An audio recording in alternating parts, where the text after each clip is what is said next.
നമസ്കാരം. റാഫ്റ്റോക്ക് ഫുട്ബോളിലേക്ക് അവർക്കും സ്വാഗതം. മൈക്കൽ ഒലീസയുമായി ബന്ധപ്പെട്ട വിഷയത്തിൽ റയൽ മാഡ്രിഡ് ഒഫീഷ്യൽ സ്റ്റേറ്റ്മെന്റ് ഇറക്കിയിരിക്കുകയാണ്. Michael Olise to Real Madrid എന്ന തരത്തിൽ പല മീഡിയ ഔട്ട്ലെറ്റുകളും റിപ്പോർട്ട് ചെയ്തുകൊണ്ടിരിക്കുന്നു. പക്ഷേ അതിൽ യാതൊരുവിധ യാഥാർത്ഥ്യവുമില്ല. താരവുമായിട്ടോ അദ്ദേഹത്തിൻ്റെ റെപ്രസെൻറ്റേറ്റീവ്സുമായിട്ടോ അദ്ദേഹത്തിൻ്റെ അടുത്ത വൃത്തങ്ങളുമായിട്ടോ ഒരു തരത്തിലുള്ള കോൺടാക്റ്റും റയൽ മാഡ്രിഡ് നടത്തിയിട്ടില്ല എന്ന് മാത്രമല്ല, റയൽ മാഡ്രിഡും ബയൺ മ്യൂണിക്കും തമ്മിൽ നല്ല ബന്ധമാണുള്ളത്. പരസ്പര ബഹുമാനത്തോടു കൂടി മുന്നോട്ട് പോകുന്ന രണ്ട് ക്ലബ്ബുകളാണ്.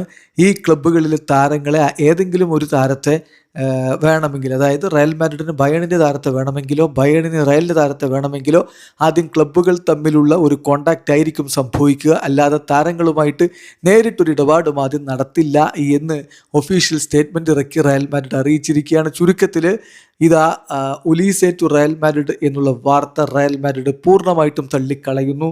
അതിനൊരു നിഷേധക്കുറിപ്പ് ഇറക്കുന്നു. റയലിൻ്റെ ഒഫീഷ്യൽ സ്റ്റേറ്റ്മെൻറ്റ് നോക്കാം. അതിൽ റയൽ മാഡ്രിഡ് പറയുന്നത് ഇങ്ങനെയാണ്: വ്യത്യസ്ത മീഡിയ ഔട്ട്ലെറ്റുകളുടെ റിപ്പോർട്ടിനോട് പ്രതികരിച്ചുകൊണ്ട്, അതായത് ബയൺ മ്യൂണിക് പ്ലെയർ മൈക്കൽ ഒലീസയിൽ റയൽ മാഡ്രിഡിന് താല്പര്യമുണ്ട് എന്നുള്ള വാർത്തകൾ വരുന്നതിൻ്റെ അടിസ്ഥാനത്തിൽ റയൽ മാഡ്രിഡ് കാര്യം വളരെ വ്യക്തമായിട്ട് അറിയിക്കുകയാണ്. റയൽ മാഡ്രിഡിന് ഈ താരവുമായിട്ടോ താരത്തിൻ്റെ റെപ്രസെൻറ്റേറ്റീവ്സുമായിട്ടോ താരത്തിൻ്റെ അടുത്ത വൃത്തങ്ങളുമായിട്ടോ ഡയറക്റ്റായിട്ടോ ഇൻഡയറക്റ്റ് ആയിട്ടോ ഉള്ള ഒരു കോണ്ടാക്റ്റുമില്ല. റയൽ മാഡ്രിഡ് ഇവിടെ ഹൈലൈറ്റ് ചെയ്യാൻ വേണ്ടി ഉദ്ദേശിക്കുന്നത് റയൽ മാഡ്രിഡും ബയൺ മ്യൂണിക്കും തമ്മിലുള്ള നല്ല ബന്ധമാണ്. അത് കുറേ കാലമായിട്ട് അതിനൊരു ലോങ് ഹിസ്റ്ററി ഉണ്ട്. ആ ബന്ധത്തിൻ്റെ അടിത്തറ എന്ന് പറയുന്നത് മ്യൂച്വൽ റെസ്പെക്റ്റും കൊളാബറേഷനും അഡ്മിറേഷനുമാണ്. തീർച്ചയായിട്ടും ഇത്തരത്തിലുള്ള അടിസ്ഥാനരഹിതമായ റൂമറുകൾ പ്രചരിക്കുന്നതിൽ റയൽ മാഡ്രിഡിന് ഖേദമുണ്ട്.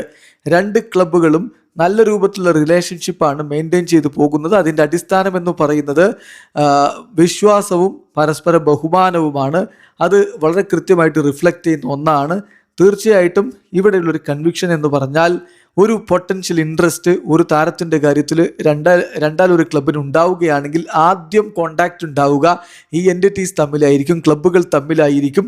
അതാണ് ഈ ക്ലബ്ബുകൾ ഫോളോ ചെയ്യുന്ന പ്രിൻസിപ്പിൾ ഓഫ് ഇൻസ്റ്റിറ്റ്യൂഷണൽ ലോയൽറ്റി എന്നുള്ളത്. അത് കൃത്യമായിട്ട് വളരെ കാലമായിട്ട് ഹിസ്റ്റോറിക്കലായിട്ട് ഗവേൺ ചെയ്തു വരുന്ന കാര്യമാണ്. റയലും ബയണും തമ്മിലുള്ള റിലേഷൻഷിപ്പ് അങ്ങനെയാണ് എന്ന് റയൽ മാഡ്രിഡ് സ്റ്റേറ്റ്മെൻറ്റ് ഇറക്കി അറിയിക്കുന്നു. ചുരുക്കത്തിൽ മൈക്കൽ ഒലീസയുടെ കാര്യത്തിൽ പലരും പ്രചരിപ്പിച്ച വാർത്ത ഒട്ടും ശരിയല്ലെന്നും റയൽ മാഡ്രിഡ് അത്തരത്തിലൊരു നീക്കം നടത്തിയിട്ടില്ലെന്നുമാണ് സ്റ്റേറ്റ്മെൻറ്റ് ഇറക്കിക്കൊണ്ട് റയൽ അറിയിക്കുന്നത്. ഇതിലൂടെ കൃത്യമായിട്ട് റയൽ മാഡ്രിഡ് ഉയർത്തിപ്പിടിക്കുന്ന ഒരു കാര്യമുണ്ട്: ബയൺ മ്യൂണിക്കുമായിട്ടുള്ള ബന്ധം വളരെ മികച്ചതാണ്.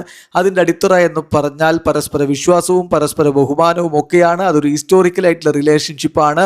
ഈ രണ്ട് ക്ലബ്ബുകളിൽ ഒരു ക്ലബിന് മറ്റേ ക്ലബിലെ താരത്തെ താല്പര്യമുണ്ടെങ്കിൽ ആ താരവുമായിട്ടല്ല, താരത്തിൻ്റെ റെപ്രസെൻറ്റേറ്റീവ്സുമായിട്ടല്ല, താരത്തിൻ്റെ അടുത്ത വൃത്തങ്ങളുമായിട്ടല്ല, മറിച്ച് ക്ലബ്ബുകൾ തമ്മിലുള്ള ഡയറക്റ്റ് കോണ്ടാക്റ്റാണ് ആദ്യം സംഭവിക്കുക എന്നുകൂടി റയൽ മാഡ്രിഡ് അറിയിക്കുന്നു. ചുരുക്കത്തിൽ ഇതാ ടോട്ടലി ഡിനൈ ചെയ്യുന്നു Michael Olise to Real Madrid എന്നുള്ള വാർത്ത. വീഡിയോ അവസാനിക്കുന്ന ഫുട്ബോൾ ലോകത്ത് കൂടുതൽ വിശേഷങ്ങളുമായി റാഫ്റ്റോക്സ് എത്താം.